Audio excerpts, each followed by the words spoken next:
जी दोस्तों, एक बार फिर से आप सबका स्वागत करता हूँ। देखिए यहाँ पे जो है जेएसएससी ने अपनी पहली वैकेंसी जो है अब निकालनी शुरू कर दी है। ठीक है, ये जो पहला वैकेंसी आया है दोस्तों, ये प्रयोगशाला सेवक का पहला वैकेंसी निकल चुका है। ठीक है, इसकी पूरी डिटेल हम लोग देखने वाले हैं। ठीक है, देखिए ये जो वैकेंसी, इसमें जो परीक्षा शुल्क रखा गया है, ये रखा गया है 100 रुपये। ठीक है, और जो अनुसूचित जनजाति से अनुसूचित जाति से बिलोंग करते हैं उनके लिए 50 रुपये यहाँ पे परीक्षा शुल्क रखा गया है। ठीक है, चलिए आगे इस वैकेंसी में जो इंपॉर्टेंट चीज़ें हैं वो यहाँ पे देख लेते हैं। देखिए यहाँ पे जो है, अगर मैं बात करूँ भौतिक शास्त्र में यहाँ पे 230 वैकेंसी निकली हुई है। ठीक है, और इसे दोस्तों कैटेगरी वाइज बांट दिया गया है। ठीक है, तो आप लोग देख सकते हैं कि जो जनरल कैंडिडेट है उनके लिए 93 है।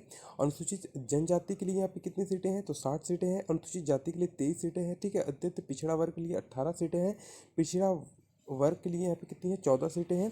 और आर्थिक रूप से कमजोर वर्ग यानी कि ईडब्ल्यूएस के लिए कितना है, तो 22 सीटें यहाँ पे रखी गई है। कुल इसमें भौतिक शास्त्र में 230 सीटों पर वैकेंसी है। ठीक है, आगे इसी प्रकार से अगर हम लोग बात करें प्रयोगशाला सेवक में रसायन शास्त्र की, अगर हम लोग बात करें केमिस्ट्री की, तो यहाँ पे देखिए इसमें भी दोस्तों सेम उसी प्रकार से दोस्तों यहाँ पे कैटेगरी वाइज वैकेंसी को डिवाइड कर दिया गया है, और इसमें भी टोटल 230 सीटों पर वैकेंसी है। ठीक है, आगे इस प्रकार से अगर हम लोग बात करें जीव विज्ञान की यानी कि बायोलॉजी की, तो इसमें भी दोस्तों सेम उसी प्रकार से बांट दिया गया है कैटेगरी में। ठीक है, और इसमें भी कुल 230 वैकेंसी है। ठीक है, चलिए चलिए आगे इसमें कुछ और इंपॉर्टेंट चीज़ों को हम लोग देख लेंगे।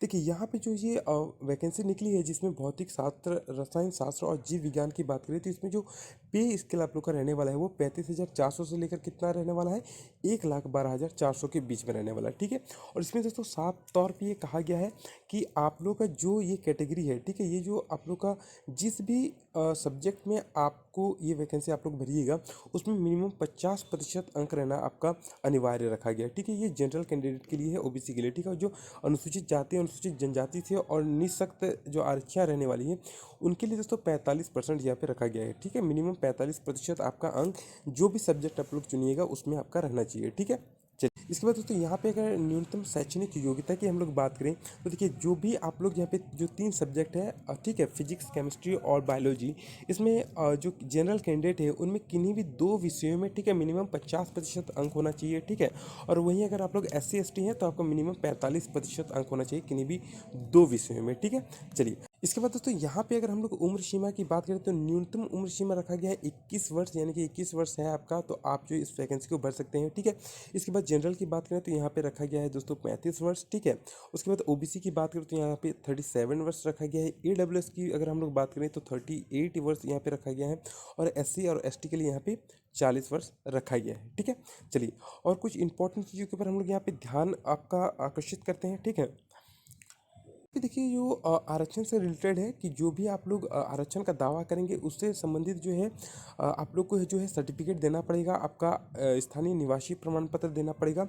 और वो दोस्तों कब से है, यहाँ पे डेट आपका दिया गया है। ठीक है, 2/6/2016 से दोस्तों निर्गत होना चाहिए। ठीक है, यहाँ पे आप लोग देखिए कि कौन कौन सा नहीं चलने वाला है। ठीक है, आवासीय प्रमाण पत्र देखिए 19/7/2019 के पूर्व अंचलाधिकारी के स्तर से निर्गत, यानी कि अंचलाधिकारी से रहेगा तो वो मान्य नहीं होगा। यहाँ पे और लिख दिया है कि 2/6/2016 के पूर्व किसी भी तरह से निर्गत स्थानीय निवासी प्रमाण पत्र मान्य नहीं होगा। ठीक है, यानी कि 2016 से पहले अगर आप लोगों ने अपना स्थानीय निवासी प्रमाण पत्र बनाया हुआ है तो वो नहीं चलने वाला है, आपको नया बनाना पड़ेगा। ठीक है, इसके बाद जाति प्रमाण पत्र की यहाँ पे अगर बात करें तो ये आपका कहाँ से निर्गत होना चाहिए, तो जिला के किसी भी अनुमंडल के उपायुक्त से होना चाहिए, या फिर अनुमंडल पदाधिकारी से आपका निर्गत होना चाहिए आपका जाति प्रमाण पत्र। ठीक है, इसके बाद दोस्तों यहाँ पे एक चीज़ इंपॉर्टेंट चीज़ है। देखिए आपके जितने भी स्थानीय निवासी प्रमाण पत्र हो, चाहे वो जाति प्रमाण पत्र हो, उसका जो स्पेलिंग रहेगा, ठीक है, चाहे वो आपका नाम हो, चाहे आपके माता पिता का नाम हो, चाहे कुछ भी हो, उसमें जो सर्टिफिकेट में जो भी स्पेलिंग रहेगा वो स्पेलिंग आपके सर्टिफिकेट से मैच होना चाहिए। ठीक है,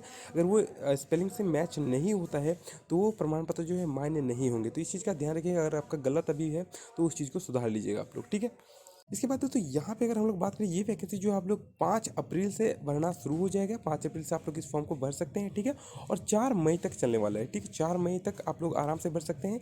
इसका जो दोस्तों परीक्षा शुल्क है आप लोग 6 मई तक भर सकते हैं। ठीक है, उसके बाद प्रिंट आउट आप लोग 8/5/2023 तक डाउनलोड कर सकते हैं। इसके बाद यहाँ पे देखिए कि आप लोग जो है अगर फॉर्म भरते टाइम कोई भी गड़बड़ी करते हैं तो उससे दोस्तों आप लोग 10 मई से लेकर 12 मई तक दोस्तों 2 दिन का आपको यहाँ पे टाइम दिया जाएगा, आप उस चीज़ को सुधार सकते हैं। ठीक है, चलिए यहाँ पे दोस्तों एक और चीज़ की अगर हम लोग बात करें तो आप लोग से देखिए परीक्षा का स्वरूप कैसा रहने वाला है। तो आप लोग का एक 70 एग्जाम लिया जाएगा, ठीक है, एक मुख्य परीक्षा ओनली फॉर लिया जाएगा और दोस्तों उसका जो स्कोर है वो नॉर्मलाइजेशन के आधार पर दिया जाएगा। ठीक है, आप लोग का जो भी परीक्षा फल जो फाइनल परीक्षा फल होगा वो भी नॉर्मलाइजेशन के आधार पर ही यहाँ पे दिया जाएगा। ठीक है, और परीक्षा का स्वरूप अगर पाठ्यक्रम की बात करें तो यहाँ पे ठीक है, देखिए यहाँ पे ये चीज़ दिया गया कि परीक्षा एक चरण यानी कि सिर्फ मुख्य परीक्षा आप लोग से ली जाएगी जिसमें 2 पेपर आपका रहने वाला है। ठीक है, मुख्य परीक्षा में यहाँ पे देखिए कि 3 घंटे का वक्त दिया जाएगा। ठीक है, और परीक्षा जो है वो 2 पालियों में रहने वाली है और जिसमें 2 पत्र आपके रहने वाले हैं। पहला पत्र की अगर यहाँ पे बात करें, पहली प्रश्न पत्र की बात करें तो जिसमें क्या होगा कि सामान्य ज्ञान रहने वाले हैं और उसमें हिंदी भाषा से रिलेटेड आपके 100 अंक का यहाँ पे प्रश्न रहने वाला है। प्रश्न पत्र 2 की अगर हम लोग बात करें तो इसमें जो है दोस्तों 300 अंक का रहने वाला है। जो भी आप लोग फिजिक्स, केमिस्ट्री या बायोलॉजी कोई भी सब्जेक्ट चुनते हैं तो उसमें से दोस्तों आपको यहाँ पे एग्जाम होगा जिसमें 300 अंक का आपसे एग्जाम लिया जाएगा। ठीक है, और प्रश्न पत्र 1 की अगर हम लोग बात करें जिसमें 100 प्रश्न आपका रहेगा, उसमें दोस्तों 50 प्रश्न सामान्य ज्ञान से रहने वाला है और 50 प्रश्न दोस्तों हिंदी से रहने वाला है। और ये जो रहने वाला है दोस्तों ये सिर्फ क्वालिफाई नेचर का होगा, इसे मेरिट में शामिल नहीं किया जाएगा। तो ये एक अच्छी चीज़ है। ठीक है, आप लोग यहाँ पे सिर्फ क्वालिफाई नेचर का ये रहने वाला है तो सिर्फ इसमें ज़्यादा ध्यान नहीं फोकस करना है। ठीक है, आपका जो मेन पेपर रहने वाला है फिजिक्स, केमिस्ट्री और बायोलॉजी, उसमें आपको ज़्यादा से ज़्यादा फोकस करना है क्योंकि उसी से आपका मेरिट का निर्धारण होने वाला है। ठीक है, चलिए दोस्तों देखिए कि मैंने जैसा कि कहा आपको कि जो पहला प्रश्न पत्र होगा वो सिर्फ क्वालिफाइंग नेचर का रहने वाला है। ठीक है, जिसमें आपको जो है 33% अंक लाना अनिवार्य रखा गया है। अगर आप लोग 33% अंक नहीं लाइएगा तो आपका जो सेकंड पेपर रहने वाला, जो मुख्य पेपर रहने वाला, उसका दोस्तों यहाँ पे निरीक्षण यहाँ पे नहीं किया जाएगा। ठीक है, यहाँ पे आप लोग का वो सेकंड पेपर जो है उत्तर पुस्तिका यहाँ पे चेक ही नहीं किया जाएगा। ठीक है, यहाँ पे आप लोग देख लीजिए, यहाँ पे साफ तौर पे लिख दिया है कि उसका जो मूल्यांकन है वो नहीं किया जाएगा। अगर पहला पेपर में क्वालिफाइंग नेचर का जो पेपर रहेगा जिसमें सामान्य ज्ञान और हिंदी रहने वाला है उसमें 33% अंक लाइएगा तभी जो है आपके सेकंड पेपर का यहाँ पे देखा जाएगा, उसको दोस्तों मूल्यांकन उसका किया जाएगा। ठीक है, और यहाँ पे एक चीज़ और कहा गया है कि प्रश्न पत्र 1 एवं प्रश्न पत्र 2 में गलत उत्तर के लिए अंकों की कटौती नहीं की जानी, यानी कि कोई भी दोस्तों नेगेटिव मार्किंग भी यहाँ पे नहीं है। तो बहुत ही अच्छा है, आप लोग जितने भी प्रश्न आएंगे टोटल प्रश्नों को आसानी के साथ बना सकते हैं। ठीक है, यहाँ पे एक चीज़ और कहा गया है कि देखिए कि जो प्रश्न पत्र 2 आपका रहने वाला है उसमें मिनिमम 50% अंक लाना अनिवार्य रहेगा जनरल कैंडिडेट के लिए, और अनुसूचित जाति व अनुसूचित जनजाति के जो कैंडिडेट हैं उनके लिए 45% अंक लाना अनिवार्य है।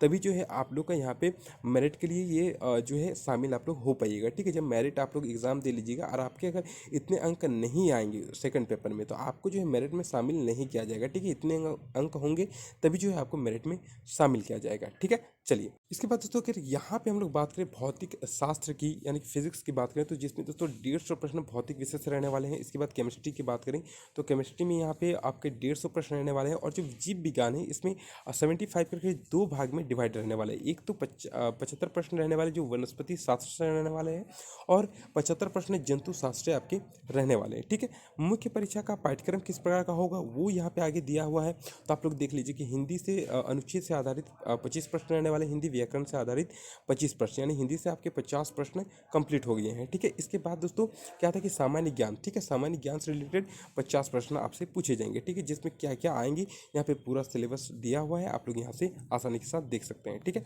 चलिए आगे यहाँ पे आप लोग देख सकते हैं कि यहाँ पे जो है सामान्य ज्ञान से क्या प्रश्न पूछे जाने वाले हैं यहाँ पे दे दिया गया है। उसके बाद मानसिक क्षमता जांच से क्या प्रश्न आने वाले हैं, कौन कौन से टॉपिक्स आने वाले हैं, वो टॉपिक्स यहाँ पे आपको दे दिया गया है। ठीक है, तो ये जो चीज़ें थी दोस्तों ये प्रश्न पत्र 1 में थी। ठीक है, 1 में जो जो चीज़ें आने वाली थी ये ऊपर में दिया गया है और यहाँ पे प्रश्न पत्र 2 में किस प्रकार के प्रश्न आने वाले वो यहाँ पे दिया गया है। ठीक है, और ये जो मुख्य परीक्षा है यही दोस्तों नॉर्मलाइजेशन आपका होने वाला है। ठीक है, हर एक चीज़ का यहाँ पे सेकंड पेपर का, और यही दोस्तों मेरिट का निर्धारण करेगा। ठीक है, तो इस चीज़ को ध्यान में रखना है आपको कि जो अभ्यर्थी हैं, ठीक है, न्यूनतम अर्हता से कम अंक पाने वाले का अभ्यर्थी का मेधा सूची में शामिल नहीं किया जाएगा। ठीक है, यानी कि अगर इतना परसेंटेज से कम अंक आएगा तो आपको मेरिट में शामिल नहीं किया जाएगा। जैसे कि जनरल के यहाँ पे दिया गया 50%, ठीक है, अनुसूचित जाति और अनुसूचित जनजाति का 45%, अत्यंत पिछड़ा वर्ग ओबीसी का 50% रखा गया है, पिछड़ा वर्ग ओबीसी 2 का यहाँ पे 50% रखा गया, आदिम जनजाति का 50% रखा गया और आर्थिक रूप से कमजोर ईडब्ल्यूएस का